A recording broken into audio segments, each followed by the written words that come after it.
Welcome to Metal Gunner. I'm here today with a special guest, Antonia Okafor of Gun Owners of America. So, if you can give us a brief introduction of kind of, what GOA is and how you got involved. Yeah, absolutely.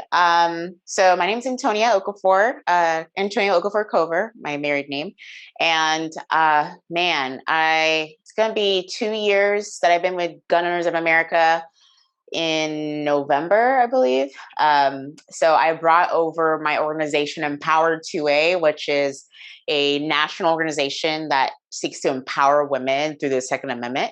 And I brought that over to GOA a couple of years ago so we could make that the women's outreach arm of GOA, get more women into the 2A advocacy space.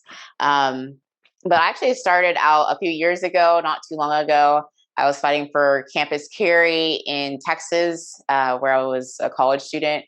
And that's kind of where the spark happened, where my advocacy really picked up, where I started doing a lot of interviews and stuff like that. It kind of actually seems really similar to right now with constitutional carry in Texas right now. It just passed the House and just all the excitement and everything with that. And it reminds me of the big one, the big gun rights bill with campus carry a few years ago. So that was 2015. And even before that, actually, I was actually anti-gun. So I grew up in a mostly anti-gun household. And for the most part, I didn't really see how, the Second Amendment wasn't personal to me until I realized that as a sexual assault survivor, that if I really wanted to empower myself and other women around me, particularly on college campuses, then of course I had to utilize the Second Amendment. Of course, that was important for me to empower myself. So that line of thinking kind of helped me get more into the liberty movement. And I kind of stayed in my lane in the Second Amendment space and just focused on that. And that's just been my passion. It's personal to me. So that's always been something that's driven me since.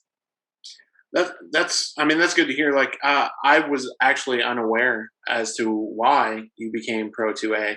Oh, yep. But I think a lot of people though that are anti-gun are they think, oh well, this is reasonable, this is that. They've never really had that instance happen to them where they realize the importance of having a Second Amendment. And I think a lot of times it's very easy to pick up on the narrative of like, oh, this is dangerous because XYZ has happened. I think in the past week or 2 weeks, we've had four, mass shootings. And the way I kind of look at it is we have a major population density. Okay. We have, 340 some million people living in the country. Mm-hmm. We have more guns than we have people. But if you look at, the statistics of that and realize, well, there was 400,000 ARs in 1994, and now there's 20 million, but there's not 20 million people dying every day on the streets. And so, but it's very easy to pick up on, oh, this is dangerous because there's been 4 mass shootings in the past week or 2 weeks. But then you're also realizing, okay, but we're also 50 small countries in a country, essentially. Right. But the media wants to pick up on the fact that, oh, well, we are one country and this is happening in our country. Oh, sorry, go ahead. Sorry. I was just going to say, like, I think people pick up on the hysteria and don't really do that critical thinking of like realizing really how massive we are. Right. Yeah. And that matters. And you were talking about the mass shootings, even that is, say, misleading because the FBI's definition of a mass shooting is 3 or more fatalities, casualties. So that's not what you're usually going to see on the news, right? Even like you said, 4, I'm trying to think about all the different ones, or probably the biggest one of the 4 is probably Boulder. Probably the biggest one that got most play in the media. Not that it was the biggest one in casualties, but that's kind of how it is, unfortunately. And the ones that the media wants to focus on are the ones that usually play into a certain agenda that is going to, well, like the result last Thursday of the executive orders that, Biden kind of just had waiting until, unfortunately, this tragedy, took place. So anyways, I just wanted to talk about the mass shooting, because like even that number, people like, yes, it's a number, but then it's, okay, who's defining it and why are they defining it? What agenda and what goal do they have? That makes a big difference. Right. And I think, like, it's so funny how, like, he was ready to go with those executive orders and they absolutely politicized it. And that seems to be what happens every single time. And something that I kind of noticed with, COVID, is we've had this huge spike in gun sales. Okay. And then there's also been a huge spike, not in violence necessarily, but like with protests, people arming at protests, but we're not seeing this massive spike. I mean, there was millions of people in the streets, and yet, very notably, barely anything substantial happened when there was hundreds of thousands of people in the streets, and we could say thousands of them had guns, but nothing substantial necessarily happened. And many protests, if right, I don't say not at all, but definitely not.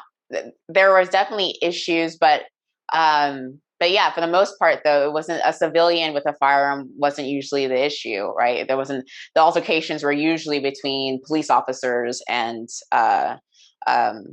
protesters, not usually civilian to civilian. And I mean, at the end of the day, it comes down to the stats again show that, particularly here in Texas, they've been doing a lot of research. The Department of Public Safety has done research for years on the violence tendencies of concealed carry permit holders versus the regular population, and has found that concealed carry permit holders knock it out of the park when it comes down to being more, I hate to say law abiding, especially in this time where honestly the laws are immoral, and I don't want to really say law abiding anymore, but at least honest citizens who are trying to do the right thing, and versus other citizens. So when it comes down to it, again, polite, an armed society is a polite society. That makes sense. I agree. You had brought up, the mass shooting number that the FBI goes off of.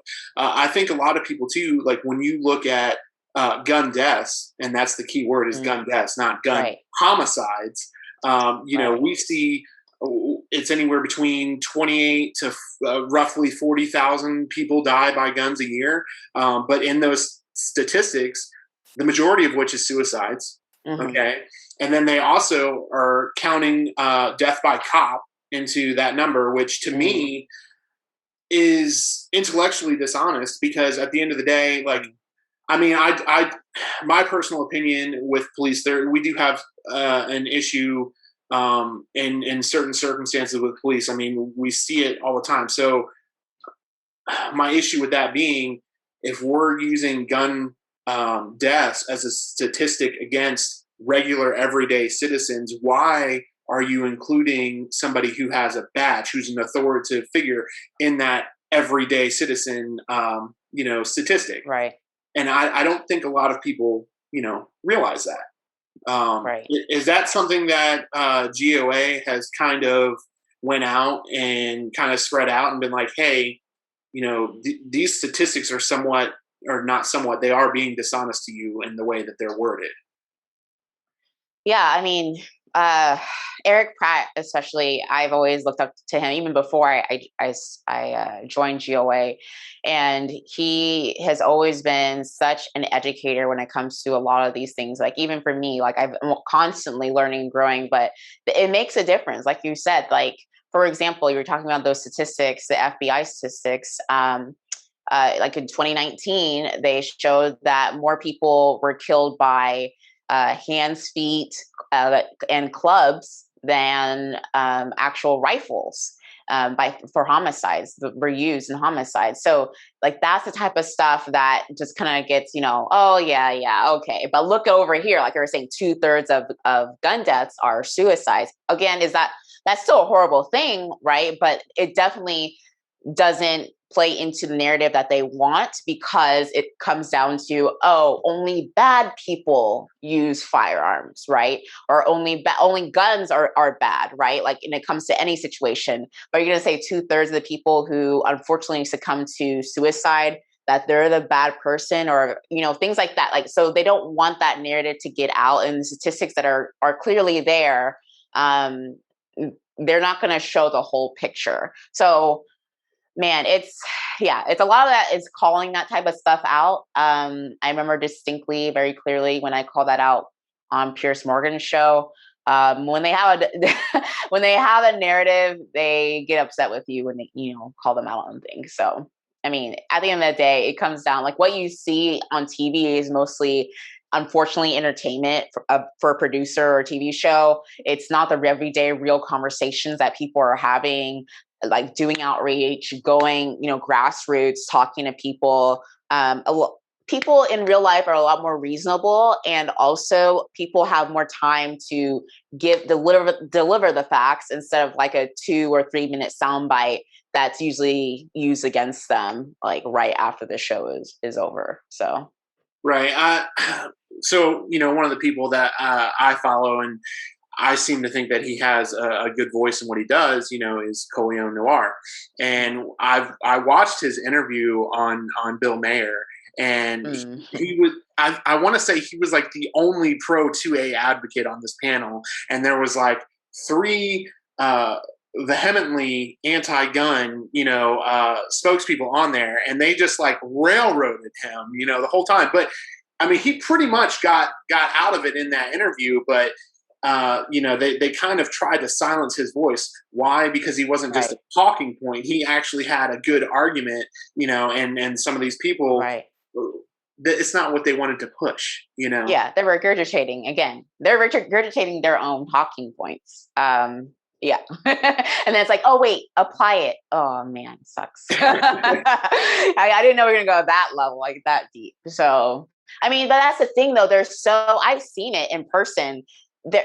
Because the left essentially dominates the media, it's like having friendly media every single time you go into a fight, right? Or if you're in a fight or debate, and more than likely, no matter what you say, they're going to make you look good.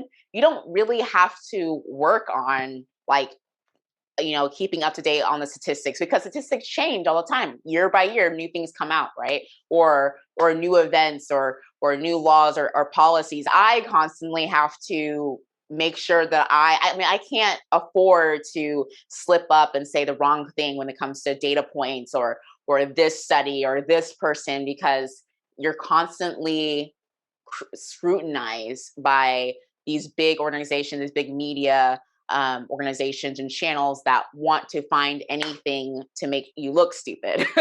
So you have to be on your game every single time. So I think that's actually helped me become a stronger advocate, and someone who knows what I'm talking about, versus in real life, when I'm talking to these people, I'm just like, wow, that was an easy one. Like, really? Yeah. But then you go home and you see on TV, and you're like, of course they make him look good. Like, they still make him look good. But that person legitimately did not know what I was talking about. So anyways, for me, it's helpful, because I think it's made me stronger as an advocate, and as an advocate not just for the Second Amendment, but for the people who are also pro Second Amendment as well, to be a good voice for them. At least I hope so. Not always, but I try to do the best I can. So, from what I've seen of your videos, and I actually just read one of your articles that was on GOA, and I was going to bring this up, but I think you're very good at what you do. And as part of the reason why I asked for this interview, one of the things that I wanted to ask you about. So a lot of people saw your video where you're talking about Martin Luther King and how his rights were infringed on.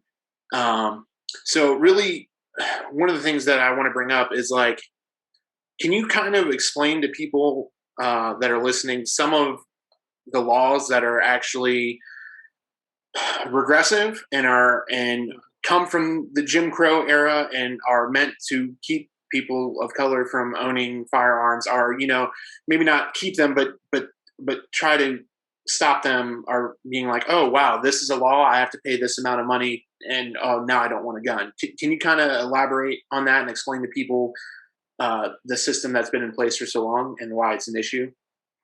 Right. Well, I kind of I talked about one. I even alluded to it. I directly mentioned it in the Martin Luther King video about the fact that Martin Luther King tried to get a permit and he was denied. Why? Because he had to ask a government official who was racist and didn't want him to have that permit. And since he wanted to do things the right way, a law-abiding way, he wasn't able to obtain that. And so that alone, that permit system, and think it's a great illustration of why constitutional carry is so important in so many different ways, is because the permit system was created to make sure that those people that they deemed acceptable, or someone who wasn't dangerous, that they could have earrings are falling off, that they could have a ability to have say so on who can have a gun and who couldn't have a gun. And it's been this cycle that you see. I know, I'm sure, like, Mashre, and he talks about it a lot in inner city areas where there are these people who know that they're in a dangerous place and they're going outside of their home. Well, maybe they have a drug charge on their record. Maybe they have whatever on the record, that keeps them from getting a gun, or maybe they just don't have the money to get the permits. I mean, for example, in Chicago and Illinois, it's $450 to get a permit, a concealed carry permit, and that's that's just one facet of all of the other stuff that they have to do, the training, all those things that are usually government mandated, right? And so all of these financial regulations and barriers that have historically, um, by just default, kept a lot of African Americans, particularly those in the inner city, from being able to get a permit and obtain it legally. And the ones who are like, look, I'm not going outside. Maj would say this all the time. Like, look, at the end of the day, though, I'm not going outside without my peace, right? Like, I'm not going outside because I know that there's someone literally on the corner waiting to kill me. And so I have to have something. Like, this is life or death. And so unfortunately, those people get in the system, and it's just a cycle of wanting to do things the right way, but all of these government barriers, all these permissions, right, that keep a lot of people in lower income and historically African American, because of racism, because of laws that have been set in place decades ago that have never been touched. Because the left will talk about equality and freedom when it comes down to certain things, but when it comes to the pro Second Amendment aspect, the pro gun aspect that has historically benefited African Americans in Jim Crowe, in slave trade area, before that, they're not going to push that type of policy. So a lot of those things have been stuck in those primarily, I want to say, leftist, anti-gun areas. Right, and I think a lot of people don't realize, like, yes, it started in Jim Crow, but like, there's still states today that are shall issue states, and you could pass every single thing that they ask, and a sheriff could say no, or whatever government official in that state, and it's crazy to me. So I live in Georgia, and I think Georgia is one of the better states for gun rights. I mean, our permits are relatively cheap, $75, but I mean, I would prefer to go constitutional. That bill, of course, did not go through because of the political stuff in Atlanta. But my whole point with that is, we do have good laws as far as our vehicle is an extension of our home. You don't need a permit for that. If they see you open carrying, and cops, I mean, if they see you open carrying, they're not allowed to ask you. If you know the law, they're not allowed to ask you. Now, of course, whether they do or don't, and this person doesn't know that they don't have to disclose it, that's an education thing, of course. But my whole point to this, being in Georgia, Ahmaud Arbery, really bothered me, because he was gunned down, and one of the things that was brought up by the media was that he had a weapons charge because he was carrying a gun. I want to say they said it was on school property, but it turns out he was at a basketball game or something like that after hours, and he got the misdemeanor charge for that. And all he was trying to do was protect himself, and I think anti-gun advocates like to point out stuff like that and not realize like he's minding his own business, trying to protect himself, then got his rights stripped away. Imagine if he had been carrying that gun when those men were going to bother him, Absolutely. and it's a fucked up reality that gun laws effectively, are stopping people from protecting themselves. And Absolutely. Yeah. I would say, I mean, it's not even necessarily just guns. I mean, I think there was a case in Washington State recently where a guy was carrying a sword or something, and then somebody called the cops. He got arrested for the sword, but I think I think Washington worked it out where they said that was considered an arm, and he had the right to carry that. So, Yeah. I mean, I don't know so much about that, but I just remember hearing about that, and I don't know. I just think there's so many people uneducated about the topic, and that's why I wanted to start what I was doing to try to help, teach people this stuff. Because a lot of the stuff like I see on my Facebook feed is like, oh, it shouldn't be easier to buy a gun than it is to vote, and it's like, oh, okay, you need a permit to vote? Okay, cool. You need training to vote? Cool. Yeah. Background check to vote. Like, yeah, exactly. To get a gun and then do it again. Like, yeah, exactly. There's so many exactly. It's just, but people will believe that because it's this catchy little one-liners that people are just passing through. Just like people read the title of an article and they go to the next thing. People know that. And they'll, man, there's such a big difference between doing the right thing and doing the easy thing. Very big difference. And I mean, even in advocacy, it's stuff that I just realized like, look, I'm probably not going to change the masses when it comes to the idea of guns, but at least if I can make one other person change their mind like that I did, just a few years ago, I think I'm doing my job because they could have a really loud voice and they could be the ones that, change hearts and minds for the masses. But also, I don't want to change people's minds in a way that brings other people away or ostracizes other people from our message. Because I think there's a lot of people who are more about the numbers and they care so much about that they forget the impact that they can make if they did it a certain way. Maybe they would have less numbers, but they would have people who are more quality, right? That they would be more educated and they could be advocates as well. There's a huge difference between those two things, to be pro something and then be a voice for that issue. So, yeah.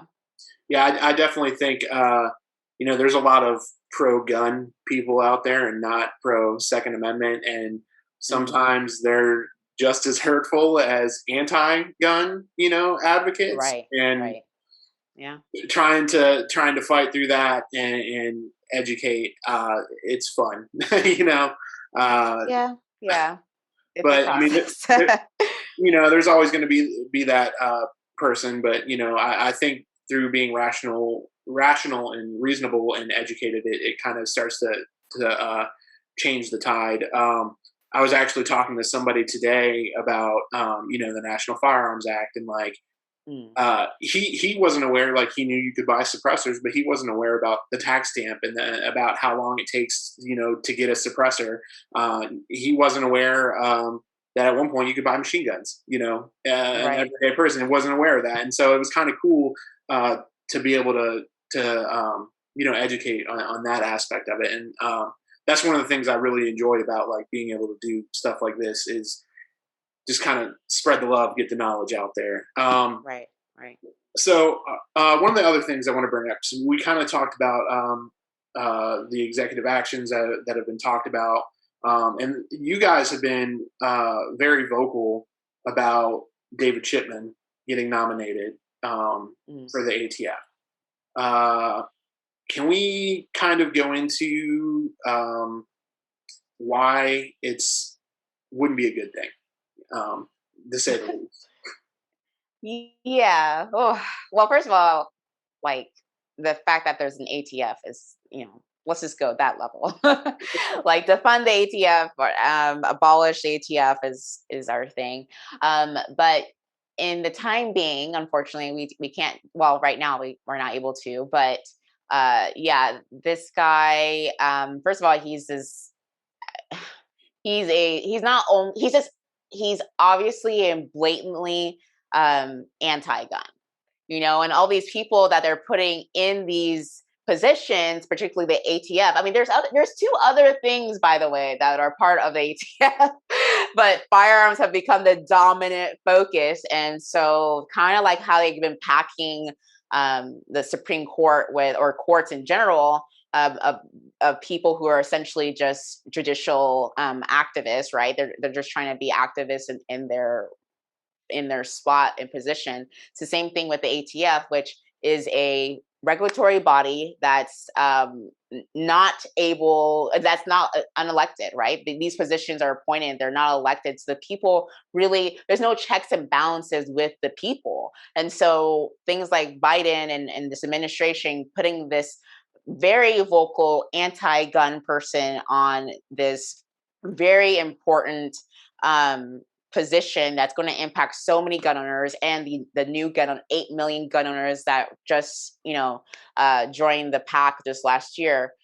It's just blatantly showing that they have no regard for the fact that this is not, again, like he said, right? He thinks that the amendments aren't absolute, right? So at the end of the day, Biden thinks that it's a living and breathing document, but also he doesn't believe that the Second Amendment is important enough to put someone there who at least show that that person is neutral. They're just blatantly saying, look, we're anti-gun, and we're going to put people in there who have a clear bias against gun owners, even though gun owners are American citizens that he's supposed to be governing. So, right, yeah, that I watched that speech where he was talking about, no amendment is absolute, and I was like, right, that's interesting. So, the right to a fair trial, that's not absolute. A woman's right to vote, that's not absolute. That's a very interesting stance you have there, as our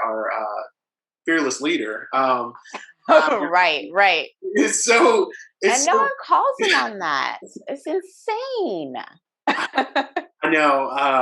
I don't like. I can't. It baffles me so much. I get on such a tangent. My my girlfriend, she's pretty.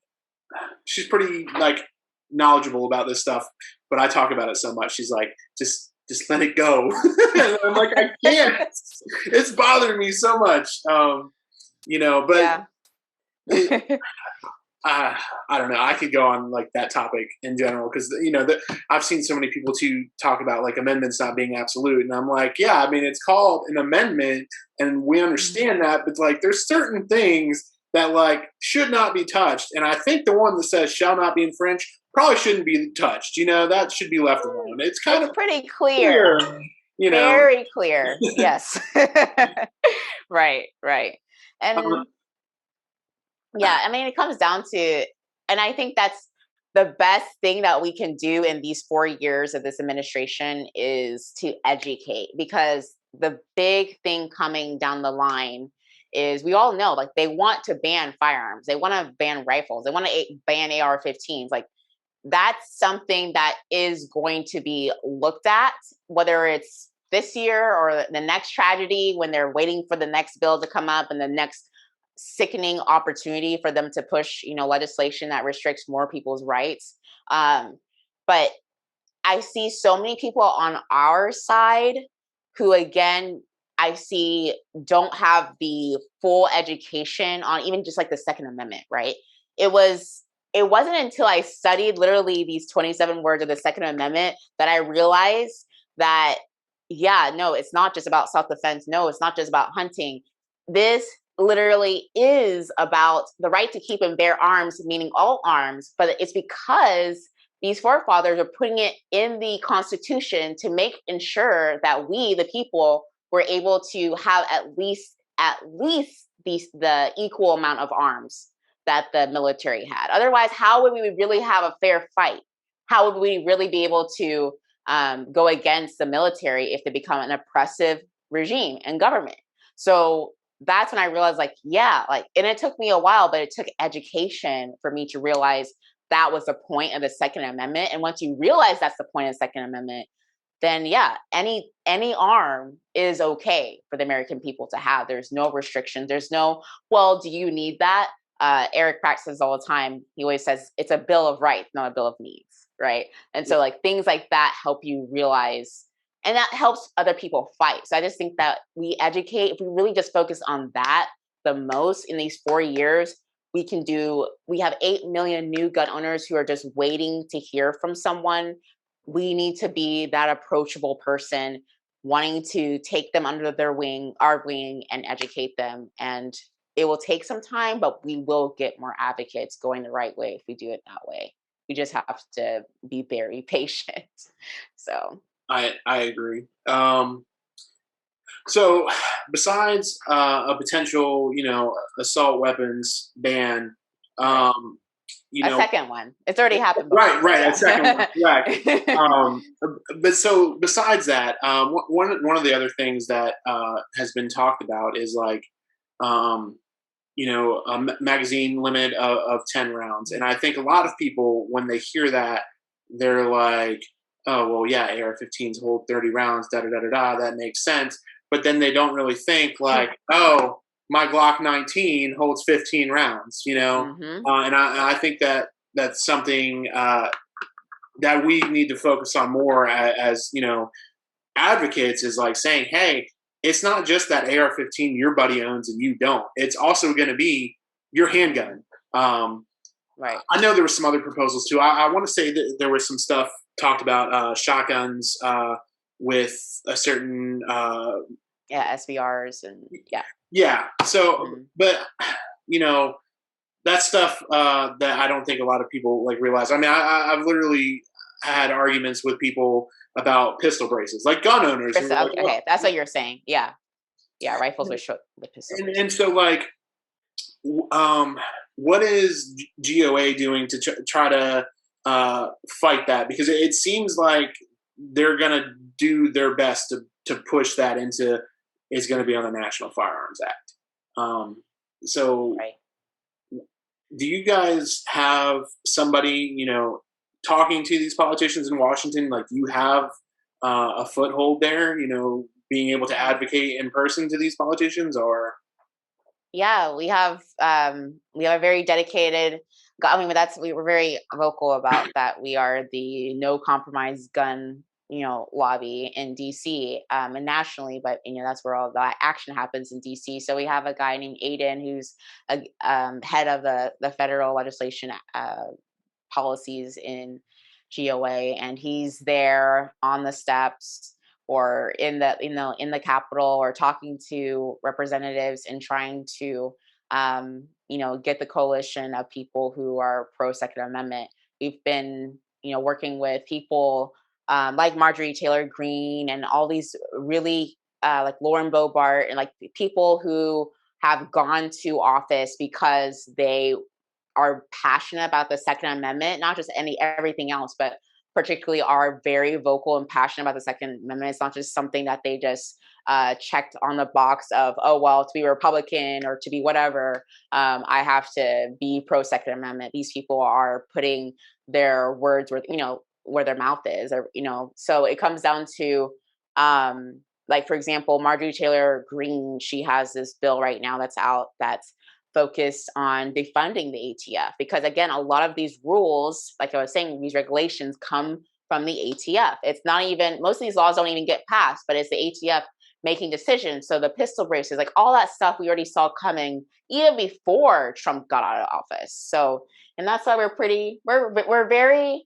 consistent in the fact that Trump's administration wasn't great for the Second Amendment. I'm just going to be serious. I'm just going to be out there. So Unfortunately, a lot of that was because it was the ATF making these rules, deciding what's going to be a firearm, deciding, oh, 3D printing and all these other things that really actually, because of the NFA, because of all these regulations that are already impacted with us, because of the NICS background check, things like that, then we have to really, we're at the mercy of the ATF, and then people are focused on the administration, and really they're not, other than putting in place the director of ATF, they're not really doing that much when it comes down to policy. So it's all of these issues right here, while everybody is just focused on the shiny Biden administration who is not really doing anything.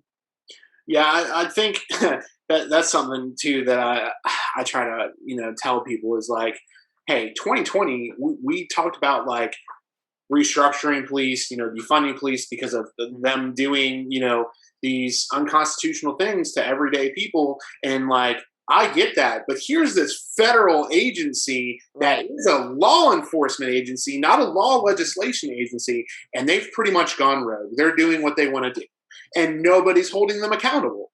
You know, Right. Eh, Right.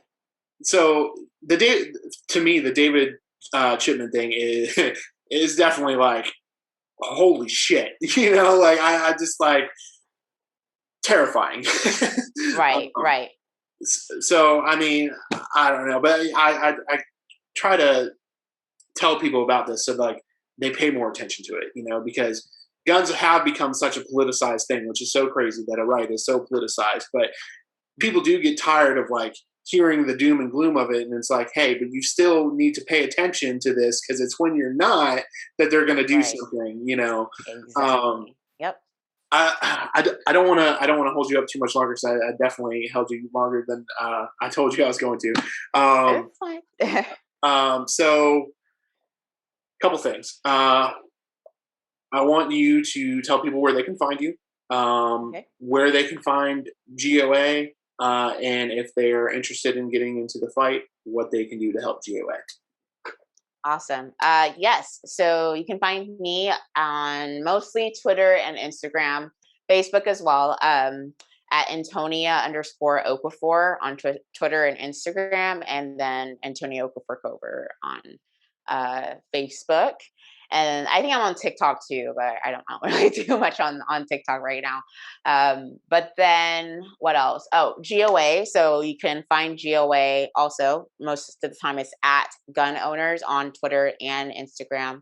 And then you can go to www.gunowners.org and sign up to be a GOA member. It's only about $25, I believe, in order to be a 1 year, to have a membership for 1 year. But hey, go big or go home, right? Just go to lifetime membership and you'll be supporting an organization that really is grassroots, that cares about you.